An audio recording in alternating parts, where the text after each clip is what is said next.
Kita mulai tokoh ini. Saya tidak tahu kesan yang muncul di kepalamu apa tentang beliau Nasruddin Hoja. Tokoh ini yang jelas, yang pertama menyuruh kita hidupnya tidak tegang. Berhikmah iya, berfilsafat iya, mendalam secara makna iya, tapi santai saja, sambil senyum, sambil tertawa. Kalau kamu tidak percaya, Nabi itu sering tertawa. Di banyak hadis, bahkan ada beberapa hadis yang menyebut Allah pun tertawa. Lah kok manusia tidak bisa ketawa? Ya meskipun istilah Allah tertawa itu kan nanti ada beda pendapat. Kalau di kita yang Sunni pokoknya bila kaifa, tapi Allah tertawa. Kan ada cerita Allah tertawa, misalnya besok ada laki-laki terakhir yang keluar dari neraka menuju surga. Mungkin dia lihat surga dari jauh terus tertarik. Ya Allah, mbok aku dekat saja sama surga sudah senang. Ya sudah mendekat. Ya Allah, saya nggak masuk juga tidak apa-apa, nongkrong di depannya aja senang. Ya sudah, silahkan nongkrong. Ya Allah, kok enak ya di dalam surga, mbok saya masuk di pinggir-pinggir juga tidak apa-apa. Ya monggo masuk itu. Dan Allah ketawa lihat orang ini. Lu Allah aja ketawa. Ada ceritanya, ada hadisnya. Apalagi Nabi banyak. Nabi itu wajahnya saja dilihat menyenangkan. Kalau dalam bahasa hadis, Nabi itu profilnya basam. Basam itu orang lihatnya seolah-olah Nabi itu senyum terus. Dilihatnya itu enak. Jadi sebelum Nabi ngomong, ketemu Nabi saja itu orang rasanya enak, kayak disenyumi terus. Kalau kalian kan mungkin ada di antara kita yang kebalikannya malahan. Nonton wajah itu pengen muntah. Ada yang gitu, nesunan, ngamuan, itu kan tidak enak. Kalau Nabi basam. Oke, kepada siapa saja. Makanya orang Islam harus bisa ketawa. Jangan ngamuk terus. Saya ngutip sedikit itu sebenarnya ada di pengantarnya Nasruddin Hoja. Saya lupa profesor yang nulis, tapi itu diambil dari kitabnya Abu Hayyan At-Tauhidi, Al-Bashair wa Dakhair. Jangan engkau jauhkan dirimu dari mendengar sesuatu tentang kejadian sederhana yang lucu-lucu. Jadi kalian nonton yang lucu-lucu tidak apa-apa, nonton komedi tidak apa-apa. Sebab termasuk juga yang lucu-lucu dalam hidupmu. Hidupmu itu lucu, banyak yang lucu. Cuma kamu membacanya terlalu serius. Sebab bila engkau tidak mau memperhatikannya, pemahamanmu akan picik dan watakmu menjadi kurang tanggap. Kalau kamu tidak bisa menangkap betapa lucunya hidupmu, katanya Abu Hayyan, kamu kurang peka terhadap hidupmu. Hidupmu itu lucu, ngapain kamu stres? Ngapain kamu sumpek? Itu lucu. Tidak lulus-lulus ujian, lucu. Ya kan? Kemudian apalah diputus pacar, jane ya lucu. Wong masih pacar aja diputus, kamu kok nangis sampai segitunya. Lah malah enak kamu bisa nyari lagi, nambah pengalaman. Kalau kamu nangis itu jane ya lucu. Banyak yang lucu-lucu dalam, apalagi coba kamu baca peristiwa-peristiwa politik hari ini itu jane lucu. Cuma barang lucu itu kamu kok ketemunya malah marah. Harusnya kan ketawa. Tapi hari ini orang membacanya jadi marah-marah.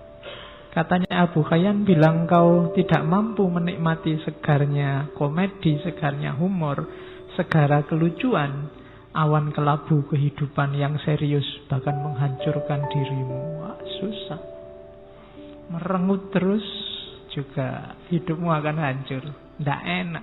Wong kita oleh Allah diizinkan, diberi kesempatan hidup di dunia ini kan untuk bahagia, untuk senang. Masa Allah nyuruh kita sumpek, nyuruh kita sengsara? Kan enggak. Gembiralah. Hidup ini menggembirakan. Jadi tertawalah. Ini filosofi yang dipakai oleh Abu Hayyan At-Tauhidi dan Nasruddin Hoja. Nanti gayanya semacam ini. Makanya saya sebut Muslim alternatif. Sekarang citranya Islam itu citra kebanyakan citra keras. Ya meskipun itu salah, tapi ada indikator-indikator yang membuat orang menyimpulkan itu. Mari kita akhiri itu, tampilkan wajah Islam yang melahirkan tawa, melahirkan senyum. Kadang-kadang ada orang bikin komedi, bikin humor, kamunya serius. Betul. Jadinya nggak jadi ketawa, malah marah. Akhirnya orang takut lagi ngomong yang lucu-lucu. Akhirnya ngomongnya serius terus. Akhirnya wajahnya kayak kalian kelihatan cepet tua kabeh. Antara wajah sama umur berbanding terbalik. Jadi ketawalah, senyumlah. Hidup ini indah, hidup ini nyaman. Kalau ada masalah itu sebenarnya kelucuan dalam hidupmu. Ketawain saja. Betapa lucunya dirimu. Nah, itu lebih nyaman. Itu rumus dari Nasruddin. Dan sufi juga, Nasruddin ini seorang sufi juga banyak memfungsikan humor. Coba dilihat para sufi, coba dilihat para ulama besar. Itu kan hidupnya serba senyum, banyak humornya. Ulama-ulama yang ilmunya sudah tuntas itu kalau ngomong kan enak didengarkan, dan kadang-kadang ya dagelan-dagelannya banyak, membuat kita tertawa, membuat kita tersenyum. Ini orang yang sudah luas sehingga bisa menerima apapun. Kemampuan menertawakan hidup itu tidak sembarangan. Wong Quran sendiri sudah ngasih isyarat kamu, innamal hayatud dunya lahwun wa laibun. Kehidupan dunia itu hanya sendaguro. Sendaguro itu kan harusnya melahirkan ketawa, walaibun, dan permainan, dolanan. Jangan serius-serius. Kan sudah dibilang gitu. Cuma kita tertipu. Wong ini cuma sendaguro kok kita serius. Sampai tawuran, sampai pukul-pukulan, bunuh-bunuhan. Salah rumus berarti hidup kita. Ayo pakai rumus yang benar. Kalau permainan, ya posisikan sebagai permainan. Kalau sendagurau, posisikan sebagai sendagurau. Bahkan dalam dunia sufi, humor ini ternyata perannya banyak, mainnya banyak. Ada teori bahwa kalau dalam sufi itu humor itu termasuk humornya Nasruddin, itu ada kalanya untuk menggugah pikiran. Orang yang jeli membaca humornya sufi itu tidak cuma dilihat cerita lucunya. Di balik itu ada makna yang dalam.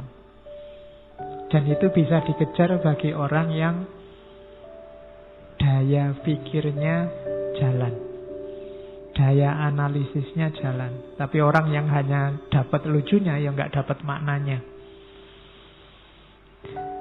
Kayak para wali zaman dulu ketika menyampaikan ajaran Islam itu kan pakai media budaya. Pakai wayang, pakai model baju, pakai punokawan yang suka ndagel. Itu kan media humor. Kalau para wali yang dalang, meskipun punokawan, meskipun ada Semar Bagongnya, ada limbuannya mungkin, tapi lucunya pasti ada maknanya. Tidak tahu maknanya pun tidak apa-apa, kamu dapat ketawanya, tapi kurang dalam. Ketawanya sudah dapat, cuma dalamnya. Dulu waktu di antara yang diperdebatkan Sunan Kalijogo sama Sunan Giri kan itu, Sunan Giri orangnya serius.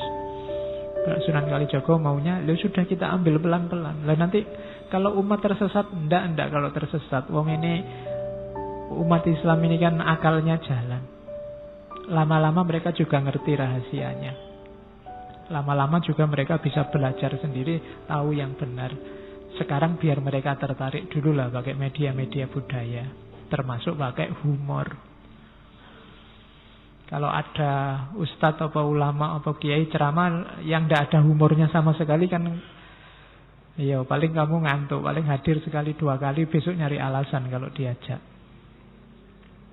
Penariknya kurang, pemicu berpikirnya kurang. Maka fungsinya humor dalam sufi yang